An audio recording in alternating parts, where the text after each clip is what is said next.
Friends, मैं सुलेखा गुप्ता। आज हम पढ़ रहे हैं बीए फर्स्ट ईयर की बुक। इसमें हमारा चैप्टर आता है नशीली दवाओं का दुष्प्रयोग। तो फ्रेंड, जैसे कि आपको पता है कि जो अपनी मेडिसिन होती हैं इनमें कुछ मात्रा में ड्रग्स की आती है, जो कि एक चिकित्सक द्वारा रोगी को दी जाती है रोग निवारण के लिए। परंतु कुछ लोग ऐसे होते हैं कि नशीली दवाओं का प्रयोग करते हैं और अपनी शारीरिक थकान, मानसिक थकान को दूर करने का प्रयत्न करते हैं। तो स्टूडेंट, जो हमारी नशीली दवाई हैं, नशीले जो मादक पदार्थ हैं, नशीले जो द्रव्य हैं, इनका प्रयोग ये नहीं है कि अभी से शुरू हुआ है। इनका प्रयोग तो बहुत पहले से ही शुरू हो गया था। जैसे कि पुराने जमाने में कहते थे कि जो देवता हैं वो भी सोमरस का पान करते थे। वो भी एक नशीले पदार्थ है, मादक द्रव्य है। सोमरस का पान करने से उनको आनंद की अनुभूति होती थी। सारे जो भी उनको कष्ट होते थे, जो भी उनकी पीड़ाएं होती थी, जो भी मानसिक पीड़ाएं होती थी, उनको भूल करके वो आनंद में मुक्त हो जाते थे। तो ऐसे जो मादक द्रव्य होते हैं, जैसे कि इनमें हमारी शराब आती है, तो शराब है, चरस, गांजा, अफीम, हेरोइन, जो भी अपने जो मादक द्रव्य होते हैं, इनका लोग आजकल बहुत अधिक उपयोग करते हैं। तो जो दैनिक उपयोग की जो चीजें होती हैं वो चरस, गांजा, अफीम है, और लेकिन जो शराब है वो कभी जभी शादी पार्टियों में ली जाती है। तो चरस, गांजा, अफीम ये से जो मादक द्रव्य हैं इनका लोग दैनिक उपयोग करते हैं, और ये लोग इनके इतने आदी हो जाते हैं कि अगर किसी कारणवश इनको ना मिले तो इनकी मानसिक जो विकृति होती है, मानसिकता होती है, मानसिक जो होती है, ये बहुत अधिक विक्षिप्त हो जाते हैं। इसलिए इनको एक जगह अगर रोटी ना मिले तो चलेगा, लेकिन इनके लिए इन चरस, गांजा, अफीम इनके वो इतने आदी हो जाते हैं कि वो इनके बिना बिल्कुल भी एक दिन भी नहीं रह सकते। तो सबसे पहले हम इनके बारे में जानने से पहले हम ये देखेंगे कि मादक द्रव्य होता क्या है, कि मादक पदार्थ क्या होते हैं। तो इसमें सबसे पहले आती है कि मादक द्रव्य वे रासायनिक पदार्थ हैं जो व्यक्ति के कार्यों एवं क्रियाओं को प्रभावित करते हैं। यानी कि मादक द्रव्य वे पदार्थ होते हैं जो व्यक्ति के कार्यों को प्रभावित करते हैं और व्यक्ति की जो क्रियाएं होती हैं इनको प्रभावित करते हैं। इसमें दूसरा आता है जैसे कि अंग्रेजी का जो ड्रग्स शब्द है, अंग्रेजी में इसको हम ड्रग्स बोलते हैं, इसको हिंदी में औषधि बोलते हैं। औषधि जिसको कि चिकित्सक के द्वारा रोगी को रोगों के निवारण के लिए दिया जाता है। यानी कि जो चिकित्सक होता है वो रोगियों के रोग को निवारण करने के लिए, रोगों को दूर करने के लिए एक औषधि के रूप में एक चिकित्सक देता है। अवैध मादक पदार्थों का उपयोग या वैध मादक पदार्थों का उपयोग, दुरुपयोग मादक पदार्थों का दुष्प्रयोग कहलाता है। यानी कि मादक पदार्थों का उपयोग करना या वैध मादक पदार्थों का दुरुपयोग करना मादक पदार्थों का दुष्प्रयोग कहलाता है, क्योंकि इससे शारीरिक और मानसिक हानि होती है। मादक पदार्थों के सेवन से शारीरिक हानि तो होती ही है, इसी के साथ साथ मानसिक हानि होती है। शारीरिक हानि यानी कि जैसे कि हमने अधिक सेवन कर ली, जरूरत से ज्यादा अगर इसका सेवन कर लिया जाता है तो हो सकता है कि किसी एक्सीडेंट हो जाए, कहीं से गिर जाए, तो उससे शारीरिक विक्षिप्त हो जाता है। प्लस इसी के साथ ही अगर किसी दिन ना मिले, ओवर ज्यादा हो जाए, तो इससे मानसिक हानि भी होती है, क्योंकि हम ये भूल जाते हैं कि हम नशे की हालत में ये भूल जाते हैं कि हमें किसी से, सामने वाले से कैसा व्यवहार करना है, क्या क्या कहना है, क्या नहीं कहना है। तो हम शारीरिक और मानसिक दोनों ही प्रकार की इसके अंतर्गत हानि होती है। जो मादक पदार्थ होते हैं ये व्यक्ति को शारीरिक हानि पहुंचाते हैं, इसी के साथ साथ ये मानसिक हानि भी पहुंचाते हैं। जो मादक पदार्थ जो होते हैं ये शरीर को कार्य करते रहने के लिए मादक पदार्थ शब्द की उपयोगिता महसूस की जाती है। लोग कहते हैं कि अगर थक जाते हैं तो मादक पदार्थों का उपयोग कर लो, नशीली दवाइयों का प्रयोग कर लो, इससे कि शारीरिक जो थकान है वो महसूस नहीं होती और हम लगातार काम करते रह सकते हैं। इसलिए यदि मादक पदार्थों का प्रयोग बंद कर देते हैं तो उनका शरीर चलना बंद कर देता है, शरीर का संचालन बंद हो जाता है। इसलिए व्यसन में मनोवैज्ञानिकता की निर्भरता पाई जाती है और जिसे कि हम कहते हैं आदी होना, नशीली पदार्थों का या मादक द्रव्यों का आदी होना। अब मादक पदार्थों के आते हैं प्रकार कि मादक पदार्थ कितने प्रकार के होते हैं। तो इसमें सबसे पहले आता है कि उत्तेजक मादक पदार्थ। उत्तेजक यानी कि उत्तेजना पैदा करना, जैसे कि कोकीन है, बेटरीन है, कैफीन है, ये सभी उत्तेजक पदार्थों की श्रेणी में आते हैं क्योंकि ये नींद को दूर करते हैं। इनके सेवन से नींद नहीं आती है, अनिद्रा की स्थिति हो जाती है। ये उदासी को भगा देते हैं और जो स्नायु मंडल होता है उसको क्रियाशील करते हैं, जिससे कि शारीरिक ऊर्जा में वृद्धि होती है। ये पदार्थ थकान को दूर करते हैं और शरीर में स्फूर्ति लाते हैं। दूसरा आता है निश्चेतक मादक पदार्थ। निश्चेतक मादक पदार्थ जैसे कि अफीम, चरस, भांग, गांजा, ये सभी निश्चेतक मादक पदार्थ की श्रेणी में आते हैं। ये पदार्थ पौधों से प्राप्त होते हैं, जैसे कि अफीम के अलग अलग रूप होते हैं, जिसके सेवन से व्यक्ति को निद्रा ही आती है, व्यक्ति सोता ही रहता है, उसकी उदासी, उसकी चिंता सभी दूर हो जाती हैं और व्यक्ति खुश नजर आता है। तीसरा आता है अवसादक मादक पदार्थ। अवसादक मादक पदार्थ, इन पदार्थों के अंतर्गत ऐसे पदार्थ आते हैं जो कि शांतिदायक होते हैं, दर्द निवारक होते हैं, ये मादक पदार्थ होते हैं। इनसे व्यक्ति का स्नायु मंडल इस प्रकार से प्रभावित होता है कि वह अपने को अशक्त सा महसूस करता है, बेसहारा सा महसूस करता है। इन पदार्थों से व्यक्ति आलसी, उदासीन और चिड़चिड़ा हो जाता है। अगला आता है भ्रांतिजनक या मायक मादक पदार्थ। इन पदार्थों में LSD आता है। यह एक ऐसा शक्तिकारक रासायनिक पदार्थ है जिसके प्रयोग से व्यक्ति दिन में भी स्वप्न देखता है, दिन में भी तारों को गिनता है और वास्तविकता को दूर भगाता है। यानी कि उसको वास्तविकता से कोई ज्ञान नहीं होता, वास्तविकता से कोई मतलब नहीं होता, वह दिन में भी तारे गिनता है, दिन में भी स्वप्न देखता है। ये जो पदार्थ हैं, इनके अलावा भी जैसे कि शराब है, निकोटीन है, ये मादक पदार्थों के अंतर्गत आते हैं। इनका प्रयोग भी बहुत अधिक मात्रा में किया जाता है। शराब का प्रयोग लोग थकान दूर करने के लिए करते हैं, मन की उदासी को दूर करने के लिए करते हैं। कुछ लोग खुशी, उल्लास, उमंग, उत्तेजना को ध्यान में रखते हुए इनका प्रयोग करते हैं। शादी ब्याह के अवसर पर आपने देखा होगा कि कई लोग ड्रिंक्स कर लेते हैं, शराब पी लेते हैं और उसके पीने के बाद उसके नशे में इतने चूर हो जाते हैं कि उनको पता ही नहीं रहता, इतनी धूम करते हैं, इतनी मस्ती करते हैं। निकोटीन जैसे पदार्थ है, ये बीड़ी, सिगरेट, तंबाकू इनके अंतर्गत आती है। इनके पदार्थों के ज्यादा सेवन से व्यक्ति के हृदय और व्यक्ति के फेफड़े खराब हो जाते हैं, जिससे उसको हृदय रोग, अस्थमा, कैंसर, टीबी, ये सभी रोग हो जाते हैं। ये व्यक्ति के स्वास्थ्य के लिए बहुत ही हानिकारक पदार्थ होते हैं।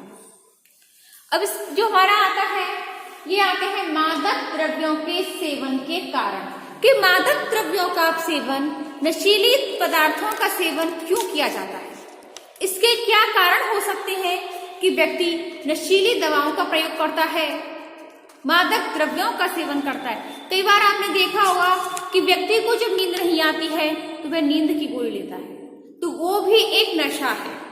व्यक्ति अगर दैनिक उपयोग में उसको अधिक बार सेवन करता है नींद की गोली का, तो व्यक्ति उसका भी आदी हो जाता है, वो भी एक मादक द्रव्य ही है।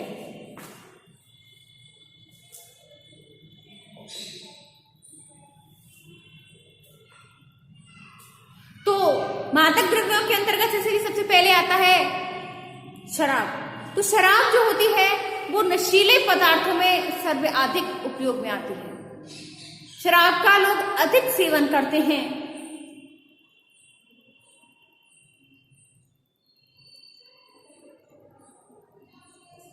अफीम का प्रयोग भी लोगों द्वारा अधिक किया जाता है,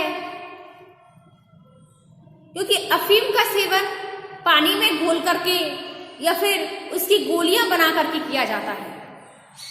पाचन संबंधी जो रोग होते हैं, कफ, दर्द, पीड़ा या अनिद्रा की बीमारी, इनसे मुक्ति पाने के लिए भी अफीम का प्रयोग दवाई के रूप में किया जाता है।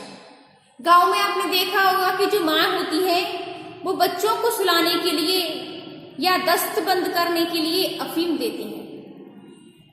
अफीम तंबाकू की तरह पी जाती है। चरस का प्रयोग भी भारत में लोगों के द्वारा अधिक होता है। चरस का पेड़ पाया जाता है। इसके पत्तों और फूलों का प्रयोग नशे के लिए किया जाता है। गांजा व भांग भी पेड़ के अंतर्गत आते हैं। ये पेड़ की पत्तियों और चरस जो होता है पेड़ की पत्तियों से होती है, और भांग भी पेड़ों से आती है और फूल गांजा से आता है। भांग का प्रयोग पानी में घोल करके या गोलियों बना करके, जैसे कि आपने देखा होगा कि शिव चौदस के दिन, महादेव चौदस के दिन कहते हैं, उस दिन भांग घोंट कर पी जाती है, पानी के सेवन किया जाता है। कभी कभी उसको पकौड़ियों कचौड़ियों में भी मिला देते हैं।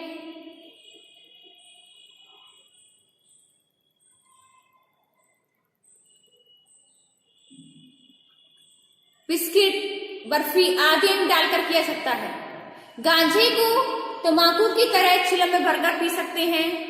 भांग या गांजा, अफीम का प्रयोग पंडित, पुजारी, संत, फकीर इन लोगों के द्वारा किया जाता है। जो तीज त्योहार होते हैं, अवसर होते हैं, होली का त्योहार होता है, उस दिन लोग भांग का प्रयोग करते हैं। शिव जी के जो भक्त होते हैं वो भांग का प्रयोग करते हैं। भांग एक हल्का नशा करती है, शरीर के लिए अधिक हानिकारक भी नहीं होती है। इसके पीने से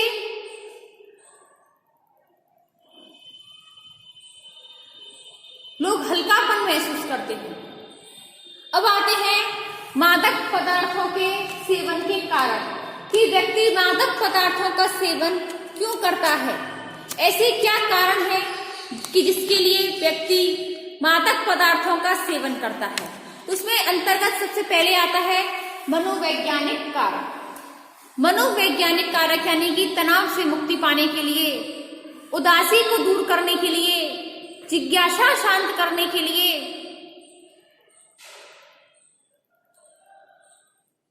साहस पैदा करने के लिए, अनुभव को सहन करने के लिए, इनके लिए मादक पदार्थों का सेवन किया जाता है। अगला आता है मानसिक विकार। दवाइयों का जो प्रयोग होता है, मादक दवाओं का प्रयोग होता है, व्यक्ति अशांत और अस्थिर चित्त वाले लोग करते हैं, जिनको की नींद नहीं आती है।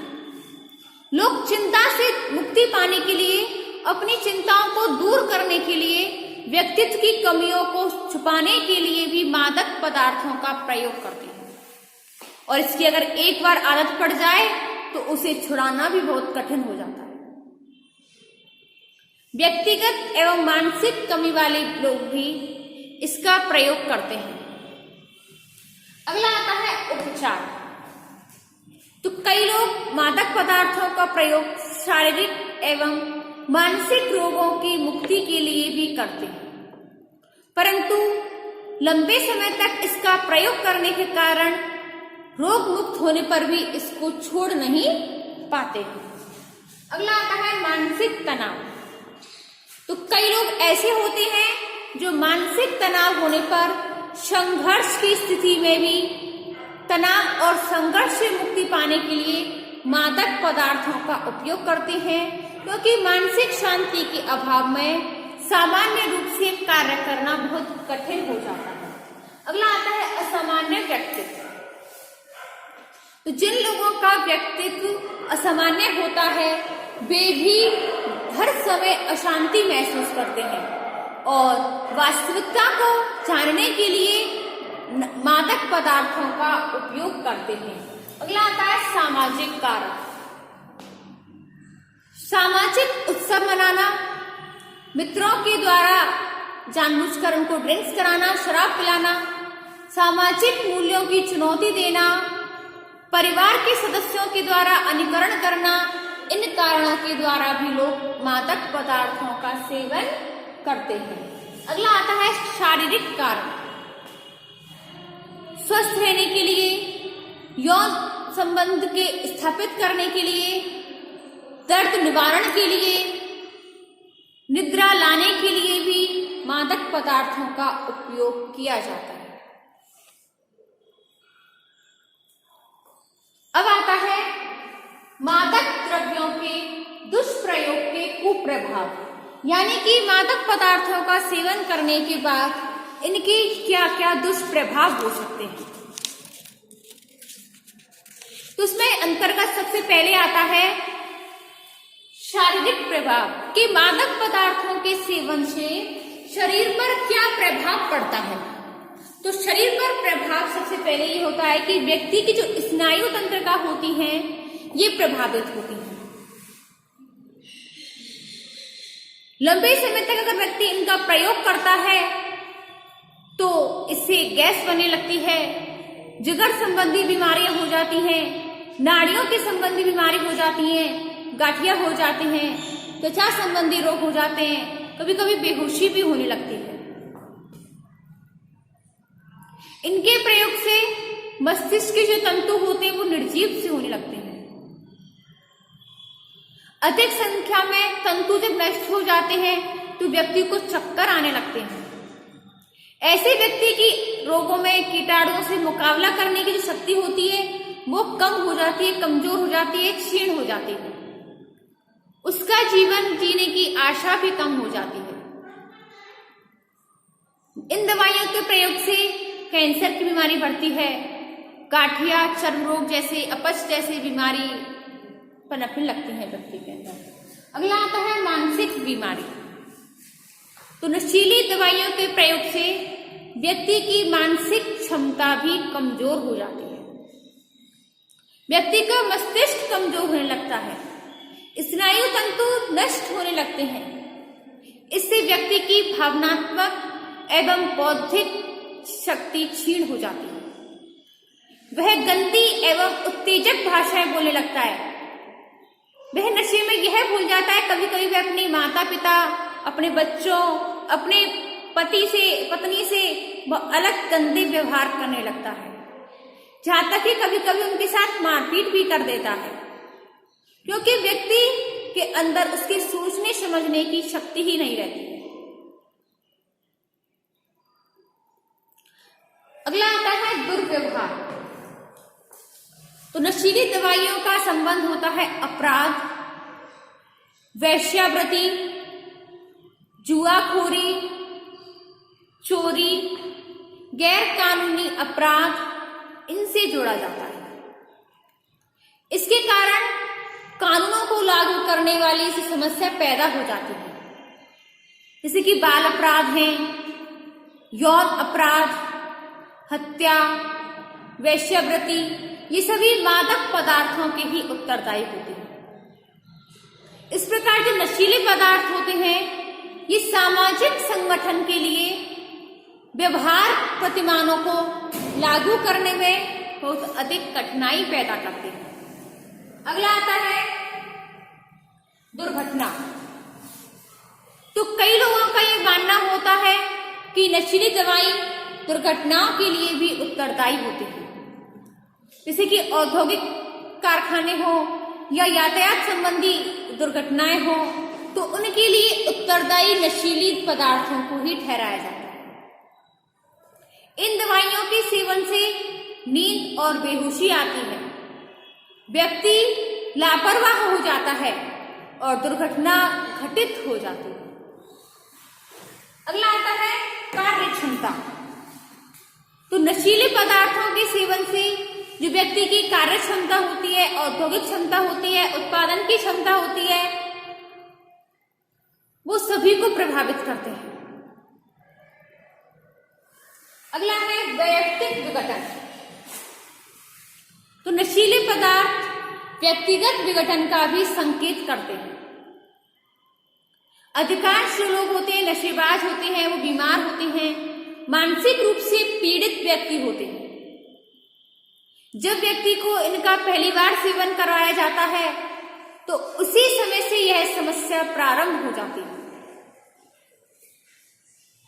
क्योंकि ऐसे जो व्यक्ति होते हैं अपनी सारी संपत्ति को शराब में नष्ट कर देते हैं।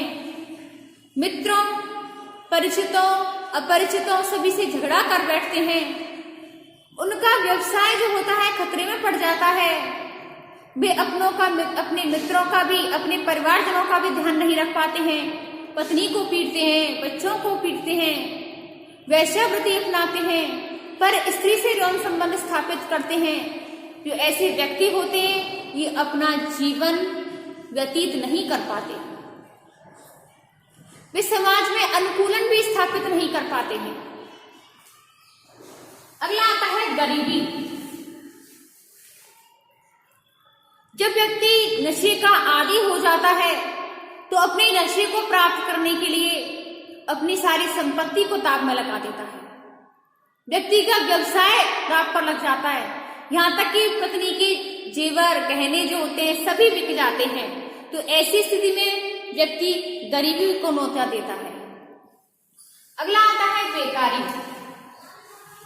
नशे की आदत जो होती है बेरोजगारी और बेकारी को बढ़ावा देती है, क्योंकि जब व्यक्ति नशीली दवाइयों का सेवन करने लगता है तो उसकी कार्य क्षमता घट जाती है, दिन पे दिन घटती चली जाती है और वह कार्य में अनुपस्थित होने लगता है। ऐसी स्थिति होती है तो व्यक्ति को नौकरी से भी निकाल दिया जाता है, उसे कोई भी जिम्मेदारी का काम सौंप दिया जाता है लेकिन वह जिम्मेदारी नहीं निभाता है। तो ऐसे कार्य के जो भाग होते हैं तो व्यक्ति बेरोजगारी का सामना करना पड़ता है। अगला आता है पारिवारिक विघटन। मादक पदार्थ पारिवारिक विघटन का भी महत्वपूर्ण कारक होते हैं, क्योंकि जो नशेबाज व्यक्ति होता है, नशे का आदी व्यक्ति होता है, ये परिवार में विघटन की स्थिति पैदा कर देता है, क्योंकि वह कोई काम धंधा नहीं करता है, नशे की हालत में रहता है, सभी के साथ दुर्व्यवहार करता है। तो ऐसी स्थिति में परिवार वाले भी उसके साथ अच्छा व्यवहार नहीं करते। व्यक्ति अपना समस्त धन, समय, शक्ति सभी कुछ मादक पदार्थों में खर्च कर देता है, परिवार के लिए कुछ भी नहीं बचता है। कभी कभी अगर व्यक्ति युवावस्था में से ही, किशोरावस्था से ही आरंभ कर देता है तो व्यक्ति की शादी ब्याह भी नहीं होती, जिसके कारण वे ब्याह के अयोग्य होते हैं। तो ऐसी स्थिति में व्यक्ति का पारिवारिक विघटन हो जाता है, परिवार से उसको अलग कर दिया जाता है। अगला आता है सामाजिक समस्या। जो आदिम समाज होते हैं, छोटे समाज होते हैं, वे नशीली पदार्थों का प्रयोग सामूहिक उत्सवों, तीज त्योहारों आदि के समय पर करते हैं। कभी कभी फसल काटने, बसंत के आने पर भी इसका सामूहिक प्रयोग किया जाता है। इनके प्रयोग से जब व्यक्ति अपने आप को मित्रों, परिवार के सदस्यों से अगर अलग समझता है तो अपने आप को असुरक्षित महसूस करता है। ऐसी अवस्था सामाजिक विघटन का सूचक होती है। तो स्टूडेंट्स, आज की जो हमारी वीडियो थी वो है नशीली दवाइयों का दुष्प्रयोग, कि व्यक्ति अगर दवाइयों के रूप में ले तो वो दवा का काम करती है, अगर वो उसे अपनी आदत बना ले तो वो नशीली दवाई बन जाती है। व्यक्ति का जो डेली का काम होता है नशीली दवाइयों का सेवन करना, उसमें व्यक्ति इतना आदी हो जाता है कि उसके उसकी दिनचर्या नहीं काम कर पाती। तो स्टूडेंट्स, आज की जो हमारी वीडियो थी नशीली दवाइयों का दुष्प्रयोग, ये हमारा चैप्टर फिनिश हुआ। इससे आगे हम देखेंगे अपने न्यू चैप्टर में। धन्यवाद।